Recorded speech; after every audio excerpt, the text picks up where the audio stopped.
From Storm Tracker 6, this is Forecast First, sponsored by Auto Owners Insurance. Simple human sense.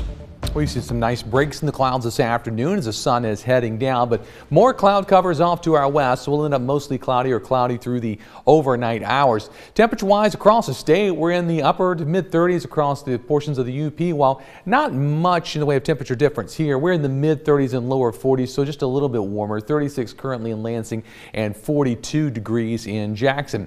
As far as temperatures go tonight, it's going to be one of those kind of wacky nights where the low temperature occurs probably just after midnight, then temperatures start to rise through early tomorrow morning. We'll keep a fair amount of cloud cover out there. Temperatures will warm quickly though tomorrow as we head through the mid-morning hours, and we've got some 50s on the way for Silver Bells in the city. 6 News at 6 starts right now. WLNS is here for you, celebrating 75 years of bringing you the news with 6 News at 6. A new lawsuit has been filed against the city of Ovid and its police chief, the second this year. It's our top story at 6. Thank you for joining us. I'm Siobhan Klepfer. And I'm Jorma Duran. A former police officer with the city of Ovid is now suing the city and its police chief, accusing the top cop of intentionally spreading false information. Our Kylie Shapansky spoke with the lawyer taking on this case. She's here for you now live in the studio with what this means for the city of Ovid. Good evening, Kylie.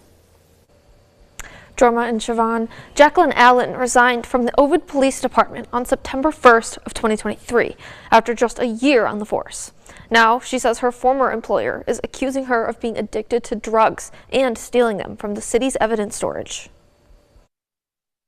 The lawsuit is looking to force the city of Ovid to address what Allen says is the intentional false and material misrepresentations in the former officer's personnel file. The suit alleges Ovid Chief of Police Lisa Rousseau filed an affidavit with the Michigan Commission on Law Enforcement Standards, saying Allen resigned while under investigation. Allen says she wasn't aware of any investigation at the time of her resignation, saying Rousseau created evidence to support the allegations of an investigation. Attorney Jack Rucker is representing Allen. He says the people of Ovid deserve to know what's really going on with the police chief. You'd want to certainly know if you were police chief is spreading baseless, salacious lies. If she can lie about one of her own officers, she can lie about you. And that's something that should be greatly concerning for the highest law enforcement officer in the city. Allen also accuses Rousseau of telling prospective employers she believed Allen was addicted to methamphetamine and abused prescription medicine. The lawsuit asks the court to order the city and Rousseau from spreading false information, accusing Allen of being addicted to drugs and stealing drugs from the city's evidence storage.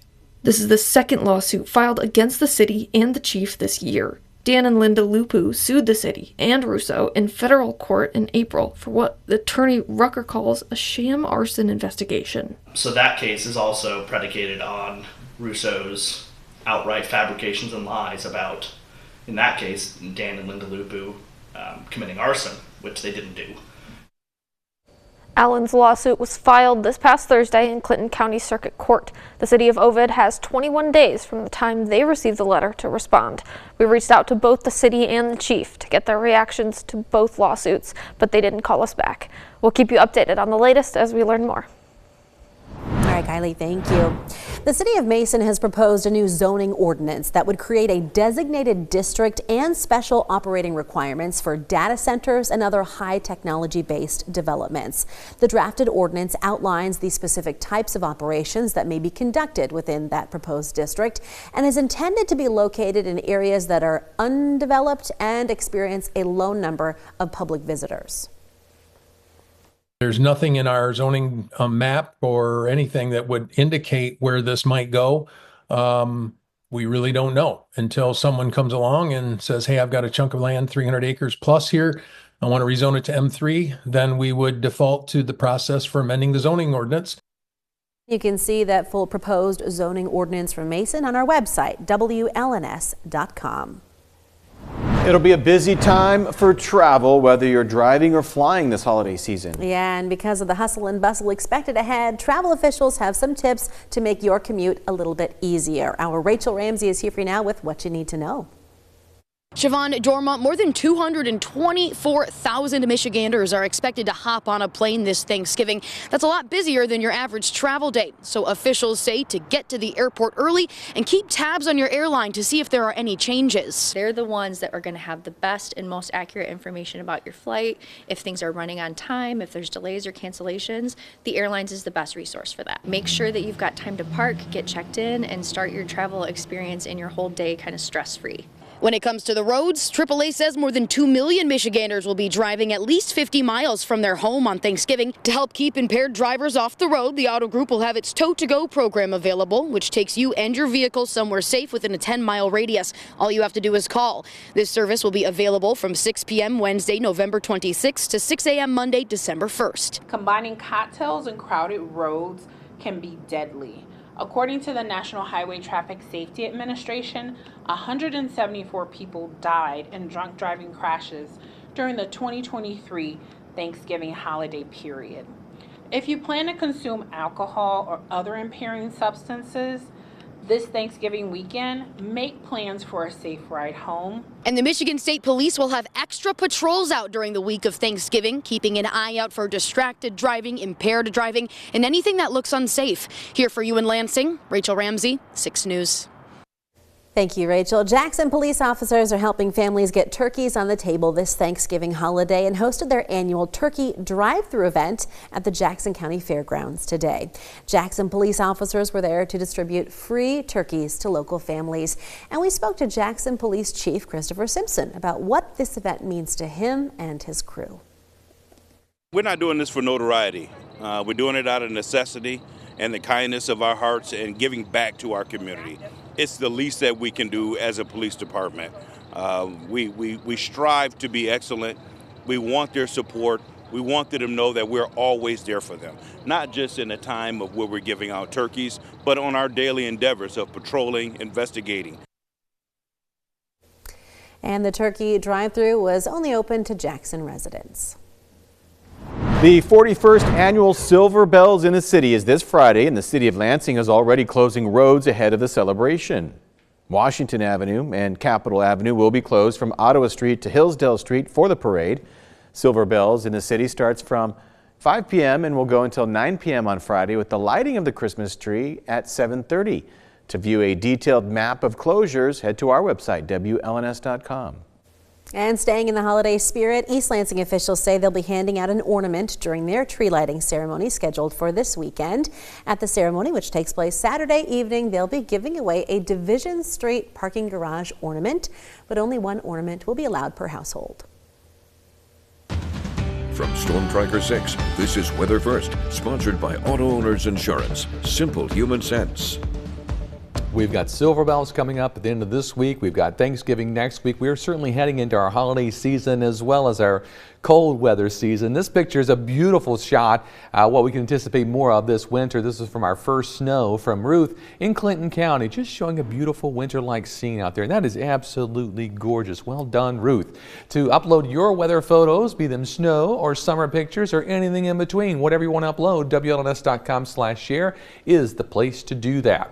We check out the high temperature trend. Certainly warm this weekend. I mean, we've got 50 on Friday for Silver Bells. We've got low to mid 50s for high temperatures on Sunday and Monday. But then next week, look what's happening as we get close to Thanksgiving. High temperatures well below average, dropping into the 30s as a pattern change finally begins to move in. Today, the clouds we had earlier are off to our east and northeast. More clouds to our southwest, so we'll likely stay cloudy or mostly cloudy during the overnight hours. Trough of low pressure to our west will begin to shift in our direction. It's the system we've been watching now for about a week and a half, 2 weeks, which had the chance to link up with some moisture to the south. Thankfully, that's not going to happen. So as we move into Friday morning, that trough begins to slip east. We see clearing skies, but then the system to the south does throw some clouds at least in our direction, and the rainfall gets kind of close, pretty close to the state line by day's end, but that's where it is, not here in mid-Michigan. So for the parades on Friday, I think we're in pretty good shape with minimal rain chances at all.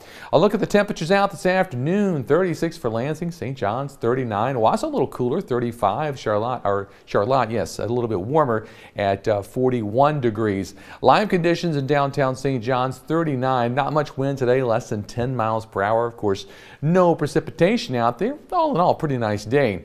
Capitol Camp, current temperature, that's fallen now to 36 degrees. Light northerly winds, only 3 miles per hour. Grand Ledge also in the mid to upper 30s out there this evening with still mostly cloudy skies. Current conditions in Jackson, temperature sitting at 42 degrees with calm winds, high humidity, and our final stop in Hillsdale. Current temperatures at 43 degrees, humidity kind of high, 79%, and our wind gust also pretty light, only 6 miles per hour.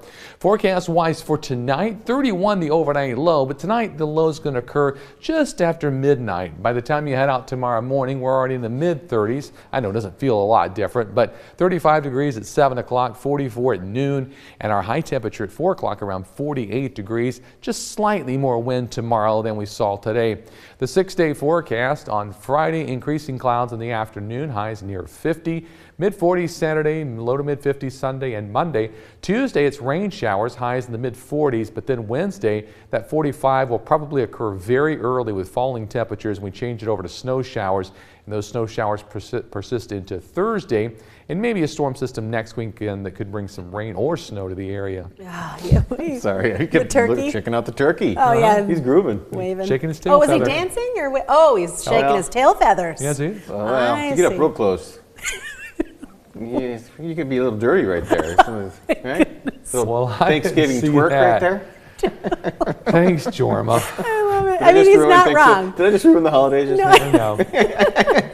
I'm going to have to hide that turkey now. I know, right? Well, don't forget, the annual Highfields Toy Drive is underway. We're looking for new unwrapped toys, books, or clothing, and we'll take anything for infants through 18-year-olds. You can drop your donation off right here at the WLNS TV studios in Lansing or at participating Ford dealerships you can see on your screen.